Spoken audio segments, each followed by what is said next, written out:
Well, I have a basic NPC interaction dialogue system that I did today, and I've done it both inside of Verse and this, and I ended up with this version outside of Verse because I thought it would be an easy way for anybody in the team or anybody that wants to go do this without learning Verse.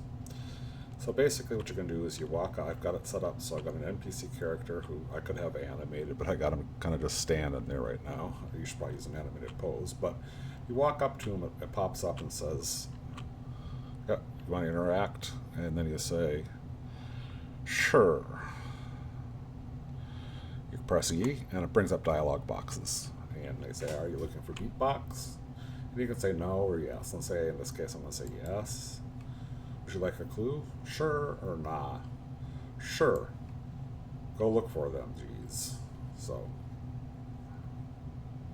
then, I better change up to them. And then thanks to get out of there. But let's kind of look real quick to see what that is, what's doing that. And I've done it this way. These are dialog boxes. These are pop-up dialogues. And all I'm doing is, my technique is to say, I'm putting the first one at the bottom and the second one, the third one, and if any of these have branching that pops up more dialogue boxes, I'll kind of make a tree that goes above it so I can keep track of things. And I attach them to the character. This is just to keep things manageable inside of the game if I have multiple versions of these. So if you look at them, what does it look like?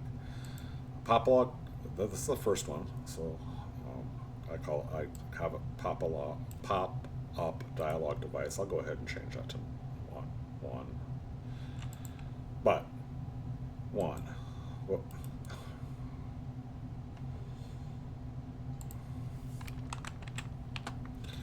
And here's where you put this stuff here. You can give it a title, and that'll just put a title in the dialog box. That this I left it blank because I could have you could have had the character's name with a colon or whatever, but it's just the title on the top of the box, and I don't have any.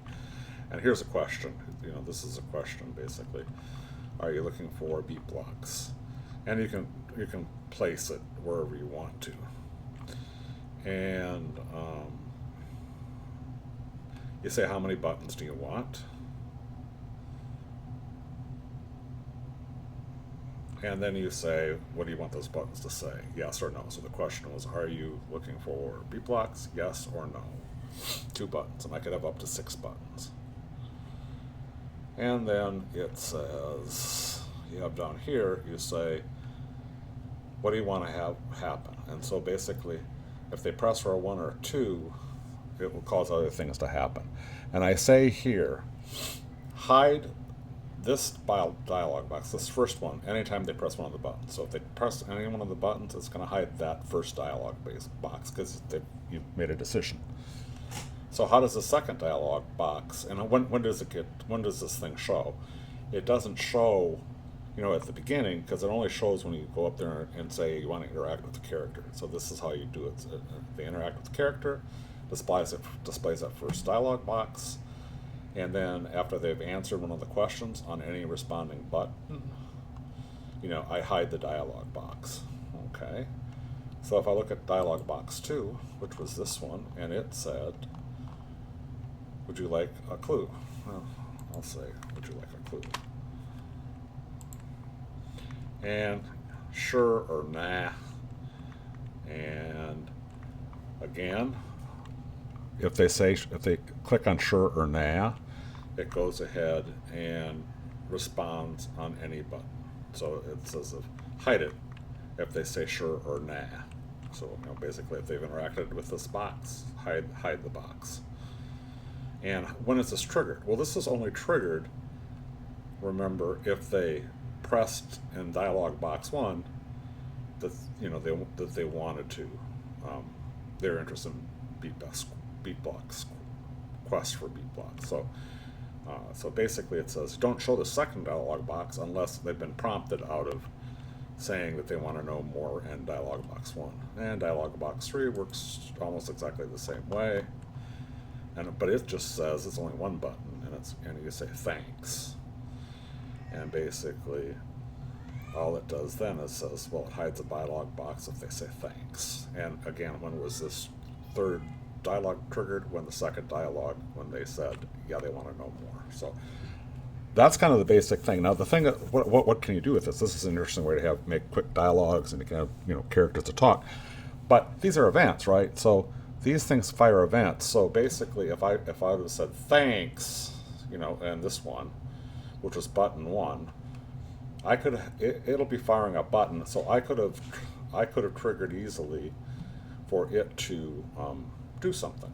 Well, do something like what? Well, do the I could have had them give them a beat block. Basically, because it's just like walking on an event trigger.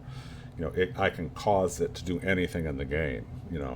Besides just giving directions, it can actually make things. It could have had a item spawner that would have spawned the beat block, right in front of the player to go get, or I could have called, the kind of thing I did to put the beat block over his head. I could have done any of those kinds of things as well. I can do actions besides just give directions with the NPC characters based on the responses to the NPC characters. So that's my NPC proof of concept. So I feel pretty good about being able to make lots of these NPCs to give directions or help in the quest, furthering of the quest with these dialogue boxes kind of strung together. Just for purposes, like I said, I'm not doing this because I'm at least initially leaving without code. But I did write the same thing to work with code, so I can get at each of these kinds of things that you saw with me linking those devices together and controlling it inside of verse code as well. But I'm not, like I said, I'm not going to go do that. So that's it. NPC dialog box proof of concept.